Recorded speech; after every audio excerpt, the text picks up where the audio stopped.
When life gives you tangerine का episode 3 वहीं से कंटिन्यू होता है जहां पिछला एपिसोड खत्म हुआ था। एसुन और ग्वानसिक स्कैमर कपल से सामान चुराने की कोशिश में फंस कर पुलिस स्टेशन पहुंच जाते हैं। वहीं पता चलता है कि ग्वानसिक की मां भूसान आई हैं और हर थाने में उन्हें ढूंढ रही हैं। मिलते ही वो ग्वानसिक से गोल्डन फ्रॉक मांगती है, वही कीमती चीज जो ग्वानसिक घर से चुरा लाया था। इधर स्कैमर औरत उनकी ज्वेलरी और गोल्डन फ्रॉक एक पोन शॉप में बेच चुकी थी। जब पुलिस वहां रेड डालती है तो असली चेहरा सामने आता है। वो औरत पहले भी कई फ्रॉड कर चुकी थी। सब कुछ निपटने के बाद एसुन, ग्वानसिक और उसकी माँ जेजू वापस लौट आते हैं। घर लौटते ही ग्वानसिक को पता चलता है कि उसे स्कूल से सस्पेंड कर दिया गया है, लेकिन एसुन को तो हमेशा के लिए निकाल दिया गया है। जब ग्वानसिक दादी से शिकायत करता है तो उसे एक कड़वा सच सुनने को मिलता है, अगर लड़का भागे तो ब्रेव और लड़की भागे तो शेमफुल। एसुन के पास अब बस मिडिल स्कूल का डिप्लोमा रह जाता है। ग्वानसिक इस पर साफ कह देता है, मैं एसुन से शादी करूंगा।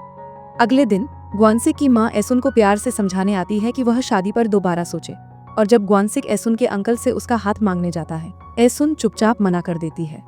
जल्द ही एसुन को एक ब्लाइंड डेट पर भेजा जाता है, एक 30 साल के आदमी के साथ जो अपनी पहली पत्नी के बच्चों के लिए नई मां ढूंढ रहा है।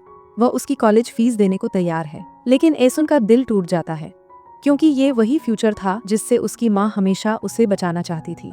जब ग्वानसिक को पता चलता है कि एसुन को इस मजबूरी में ढकेला जा रहा है, वह गुस्से में उसके घर वालों से भिड़ जाता है। वह एसुन को रोकने जाता है, एक रिंग पहनाता है, लेकिन एसुन दर्द से भरी आंखों से रिंग फेंक देती है। वह कहती है, अगर मैं आजाद रहना चाहती हूँ तो तुम्हें मुझे जाने देना होगा। ग्वानसिक टूटे दिल से वहां से चला जाता है, पर एसुन भी अकेली नहीं रहती। वह उसी रात फील्ड में रिंग ढूंढने लौटती है, पर रिंग गायब होती है। अगले दिन जब एसुन उदास बैठकर वेडिंग ड्रेस सिलेक्ट कर रही होती है, ग्वानसिक मैनेलैंड के लिए रवाना हो जाता है। अब फ्लैशबैक में पता चलता है कि एसुन ने झूठ बोला था ताकि ग्वानसिक अपने सपनों के पीछे जा सके, लेकिन ग्वानसिक तो शुरू से ही सिर्फ एसुन के लिए दौड़ रहा था, उसके लिए जीत रहा था।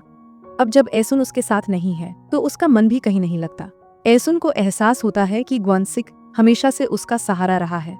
वह दौड़ती है हार्बर की ओर, उसे रोकने के लिए। वह दिल से चिल्लाती है उसका नाम, और चमत्कार होता है, ग्वानसिक उसकी आवाज सुन लेता है।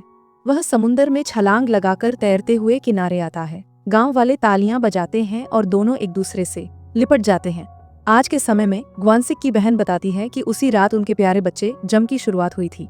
फ्लैशबैक में दिखाया जाता है कैसे यंग पेरेंट्स अपनी बच्ची के साथ खिलखिलाते थे। जम की आवाज में नरेशन आता है, मेरे माँ बाप ने कम उम्र में अपना सब कुछ छोड़कर फैमिली बनाई थी, सिर्फ एक दूसरे के लिए। एपिलॉग में दिखता है, ग्वानसिक चुपचाप पोन शॉप से वो वेडिंग रिंग वापस खरीद लाया था, और फाइनली एसुन और ग्वानसिक अपने वेडिंग आउटफिट्स चुनते हैं और खुशी खुशी शादी कर लेते हैं। अगर आपको ये प्यारी सी लव स्टोरी पसंद आई हो तो कमेंट में बताइए। वीडियो अच्छा लगा हो तो लाइक करें, और चैनल पर नए हैं तो सब्सक्राइब करना न भूलें।